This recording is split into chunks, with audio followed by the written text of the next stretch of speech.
presse.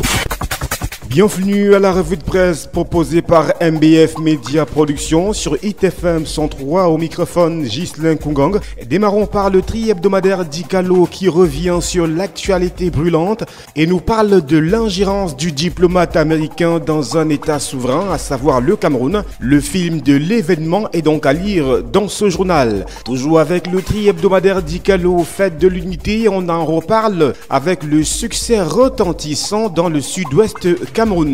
Économie en petite une du tri-hebdomadaire Dikalo, relance de la croissance, les émissions de titres sur le marché de la BIAC pour fluidifier la trésorerie. Infrastructure toujours avec Dikalo, 4 nouvelles locomotives pour le service voyageur et 5 autres pour le fret à Camrail.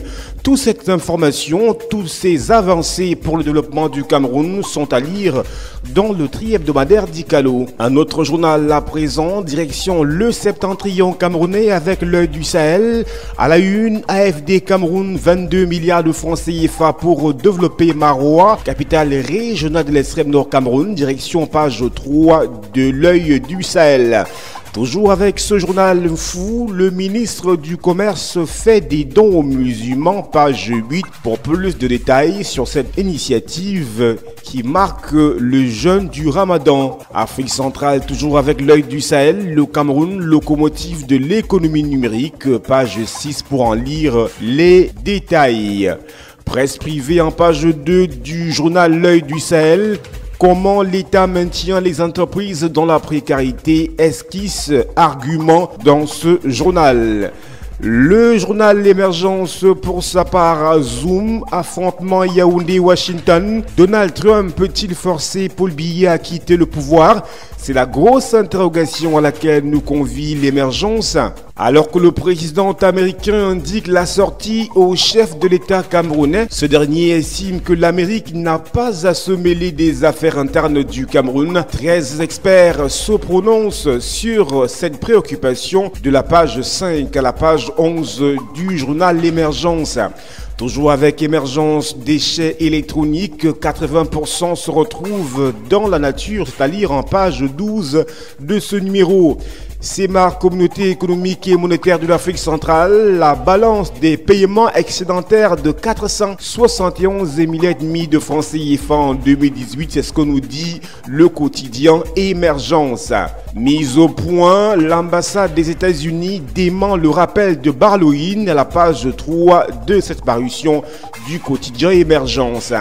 Le financier d'Afrique, nous y sommes. Conférence peut-on lire à la une avec le management des projets décortiqués à Yaoundé. Page 6 et 7 de ce numéro.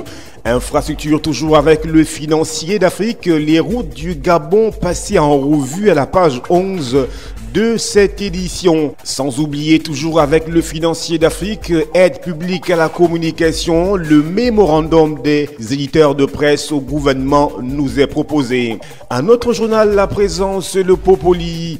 Jean-Claude Bouenchou à Maroua, son excellence Paul Biya vaincu à Idjo, Fundi, le Nigeria, à Bakassi, Boko Haram, il vaincra les nids de poules.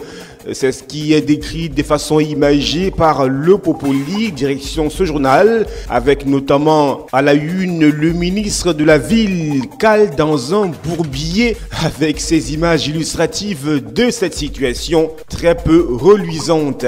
Info Matin pour sa part à la une, divulgation des secrets de la gendarmerie, le rappel à l'ordre de Galax et Togar.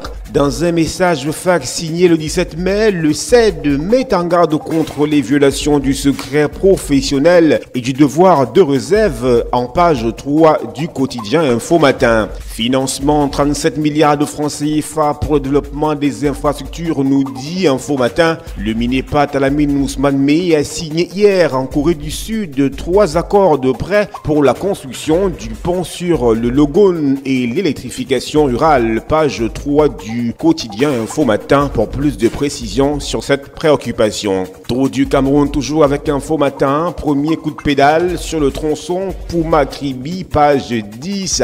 Défi actuel pour sa part à la une, secteur minier, ce qui freine la transparence nous est livré dans ce journal, alors que le Cameroun aspire à devenir un pays conforme dans le cadre de l'initiative pour la transparence dans les industries extractives IT. Cet élan est freiné par des facteurs tels que la fraude, le faible impact de l'exploitation des ressources minières au sein des collectivités locales, ainsi que des pratiques anticoncurrentielles. Tout ceci est à lire dans Défi actuel.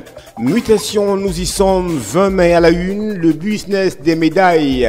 Enquête sur les trafics et marchandages autour de l'attribution des décorations des ordres nationaux. Eh bien, le quotidien Mutation nous convie en page 7 de cette édition.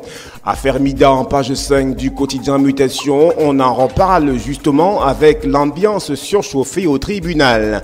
À page 11, Mutation nous propose un portrait, celui de Eco Roosevelt en ré majeur. Le quotidien Le Jour, nous y sommes au tribunal, la liberté refusée aux responsables de la Mida. La deuxième audience du procès a eu lieu, page 3 pour plus de précision. Religion Hajj 2018, des pèlerins coincés à Yaoundé, la longue attente devant le centre de demande de visa pour l'Arabie Saoudite pour poser des empreintes sur les visas est à l'origine du désagrément, page 3 du journal Le Jour. Infrastructure, 37 milliards de francs CFA pour le pont sur le fleuve Le Gaune, page 3 pour plus de précision. Voilà, madame, monsieur, c'est la fin de la revue de presse sur ITFM 103, présentée par Ghislain Koungang, avec le concours de MBF Media Production. Excellent week-end à toutes et à tous.